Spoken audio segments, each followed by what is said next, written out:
in the kitchen with Miss Paula. Harmonica mama.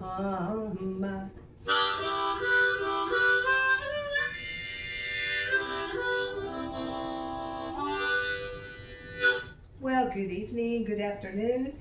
As promised, I'm going to come at you with some beer cheese soup. I did have to do a couple of takes, so I've already started melting my butter to make a roux. And as I was saying earlier, that back in the 90s and early 2000s in Huntington, West Virginia, across from Marshall was a really cool restaurant called the Calamity Cafe. And one of people's favorite dishes was their cheese soup. There's a little place there now called Calamity J's, and they bought the rights to some of those recipes. But their soup doesn't taste quite like it did at Calamity Cafe. But even with somebody following the same recipe, things will kind of turn out different. But I remembered what it tasted like, and I experimented around with different ingredients to try to mimic that the way my brain and taste buds remember it. And then I did see a recipe, and so I kind of incorporated those ingredients as well. So I'm going to check on my little butter here. It's not quite ready, but we'll start out making a roux. And a roux is, you put flour in warm butter. I also have some milk here that I'm going to put in, but I'm going to stick it in the microwave for a second and warm it up a little bit.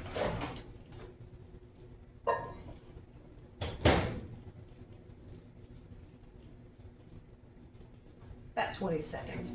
And the reason I'm doing that is if you are less likely to have a lumpy roux if your wet ingredients that you put in there are a little bit warm. So we will get started on that. I think I can go ahead and put my flour in here. Whoop, I think this is done. There we go. There goes my dryer again. Okay, I will put the flour in here and mix up the roux. Now, Bertie, if you want to come over here and maybe focus the camera a little bit more in the pot.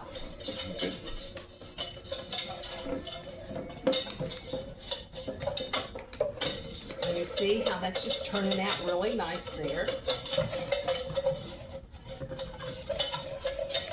Okay, now what I'm going to do, and I can't help you with this one, because I'm going to leave it here for a little bit. I'm going to keep stirring it until it smells a little bit like toasted almonds, and that way you won't get that raw flour kind of taste that sometimes happens. We've had an interesting day today. We had to kind of do some at the last minute childcare. So we took the grandkids, the two littlest ones, to the, what's the name of that little? Rose Valley. Rose Valley in Animal Park in Medford, Ohio. Well, we're in Millersburg, not that far away. They had a great time. They have they have farm animals, but they also have like zebras and camels and emus. And the emu bit me on the shoulder. And giraffes. And they had giraffes and cows and goats. They had some. Mini, big. Yep. There's some of the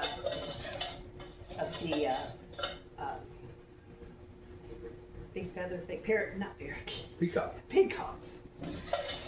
It was a good time. They had a little lunch counter there, getting close. So we had a nice little lunch, and we were all tuckered out by the end of it. But you could buy the feed, and you just see the little mini goats and the mini horses and the big horses.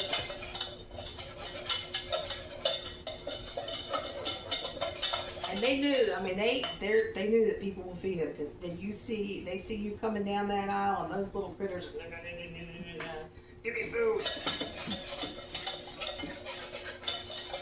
They have a nice playground too. There it is. There's that little almondy smell. So I have a combination of milk, and I use 1% because that's what I drink, and half and half. You could do the whole thing half and half. You could do it, whatever kind of milk you want to use. And what I do is I kind of alternate between the milk and chicken stock.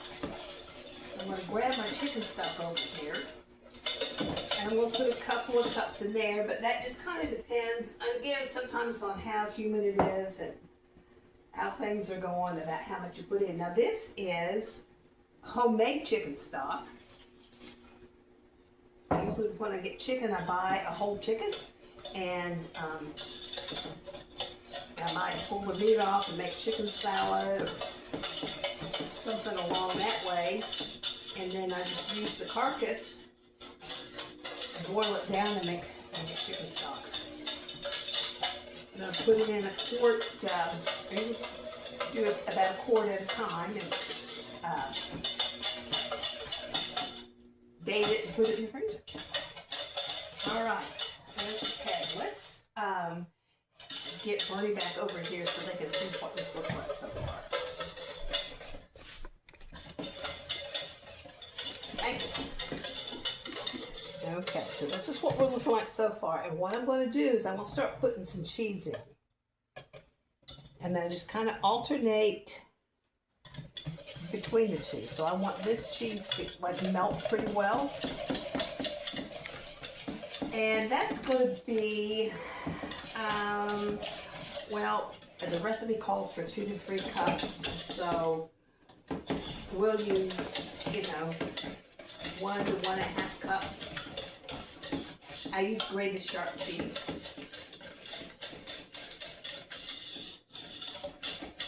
And I'm going to add a little bit more chicken stock here.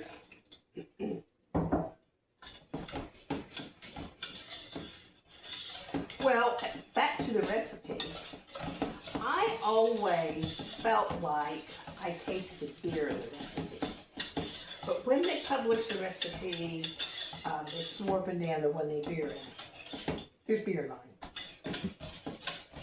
Okay, now there are several kinds of cheeses that we put in here. So I'm going to put in about 4 slices, but not all at once. I'm going to put these 3 in, of sliced American cheese. I think that's what gives it its kind of shiny little aspect. And I did unwrap my cheese before I started recording, because we have 2 very spoiled dogs. And Dexter and Ollie are very fond of sliced American cheese. And if they heard me opening those packages while I'm recording this, oh my goodness, Katie barred the door, they would be jumping all over the place. It would not be pretty. Well, it might be kind of cute, but it wouldn't be pretty. Okay, so that one is melting nice.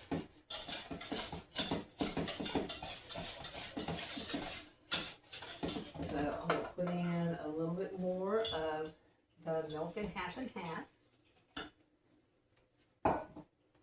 And another handful of the grated cheese.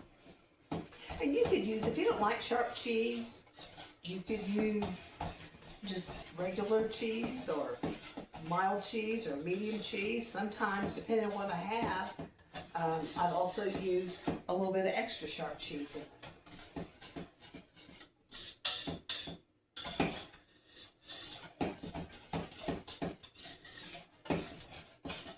It's getting there, it's getting there. We might want to take another look at it. I've got my husband Bernie helping me today. I think it's so cool he'll help me do stuff like this. So see, it just takes you just gotta keep stirring and stirring and stirring. Let me put in a little bit more of the chicken stock.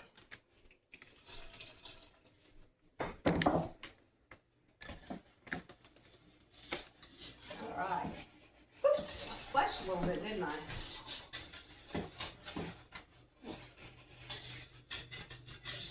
Yeah, I have, like I said in the promo, I've made this for my kids quite often.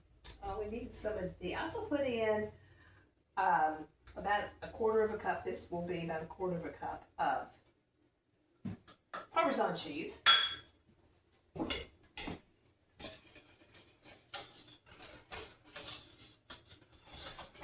this has been a favorite of both of my kids, my children. And when I put together the family cookbook, the first place they looked was under the sauces and soups to see if I'd included this beer cheese soup for them. And it was kind of funny because in the past couple of weeks, they both have sent me pictures of their beer cheese soup. So I thought, let me just do that this week. Yeah, we're going to be going to Summersville with them Friday, and I'm going to make biscuits and gravy there, and hopefully I can get them to help me.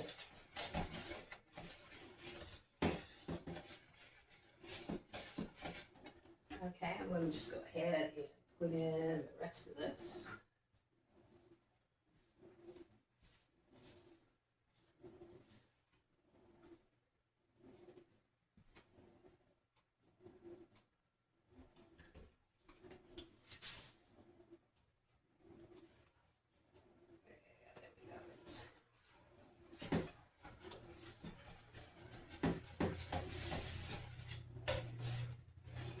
It just takes time to stir and stir and stir and stir to get all that cheese melted.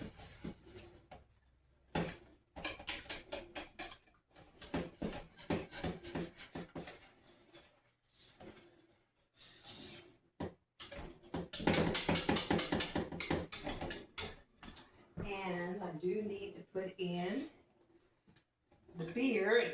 I would usually put in a whole bottle, but I'm not making that much, so I'm not going to put the whole bottle in.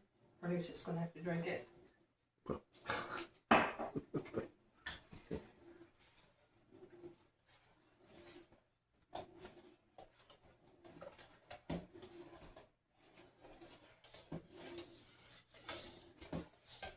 A lot of times I use like a darker beer, but we just happen to have that on hand, and I didn't see any sense of going out and which one this up just a tad, because that beer was not as warm as I normally have it, and it kind of cooled stuff down here, so my cheese isn't helping.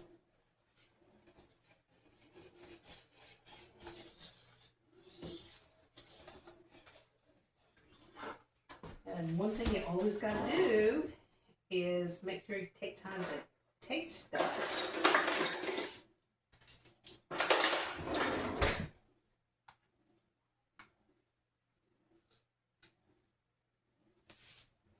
Yeah, that's about what it needs, except we'll put in probably a couple of teaspoons of garlic powder, but I always just kind of guess at it. And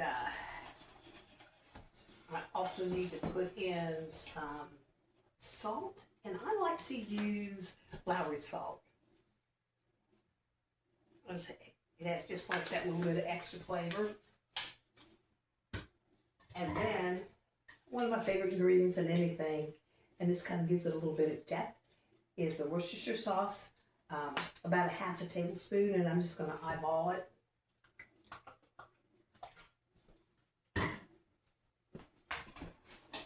We are really close here.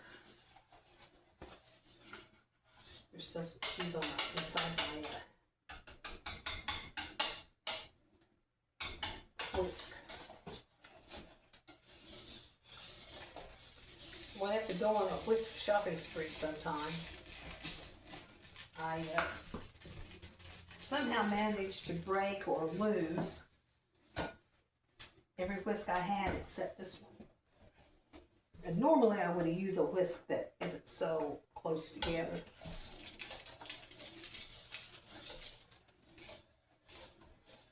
I did use my box shredder to shred my cheese today. Last time I shredded cheese, one of my friends, Shannon, sent me this really cool link to Amazon of a rolling grater cheese. And I was like, man, I remember my grandmother had one very similar to that when I was little. So I'll put that on my kitchen wish list. Okay, I need to add a little bit of pepper.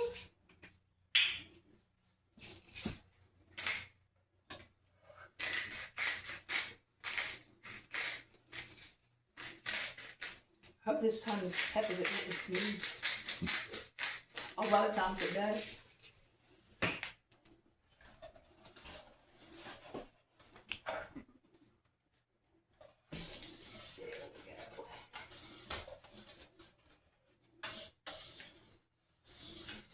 Alright. Now, I'm going to drip this on here since I've had that one in my mouth already. That's it. Kind of an important thing to do when you're a cook is to taste your food. I've got just a little bit more cheese to melt here.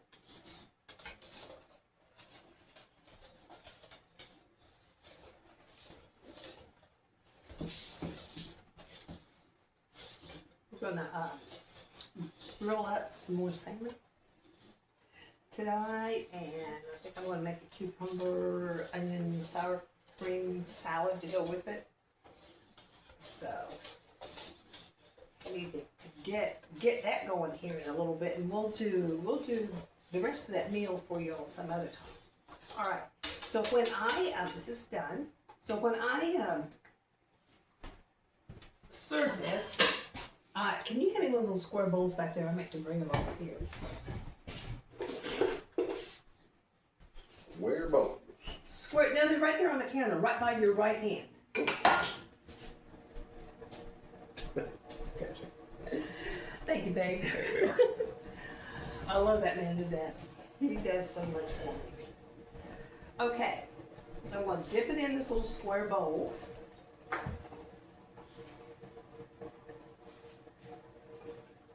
Why don't you grab you a spoon?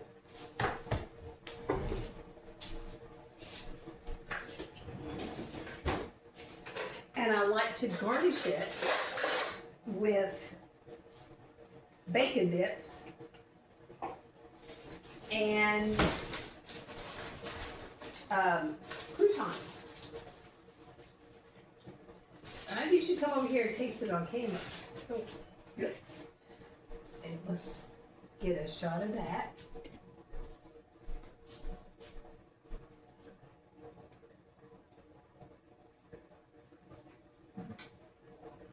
Yeah.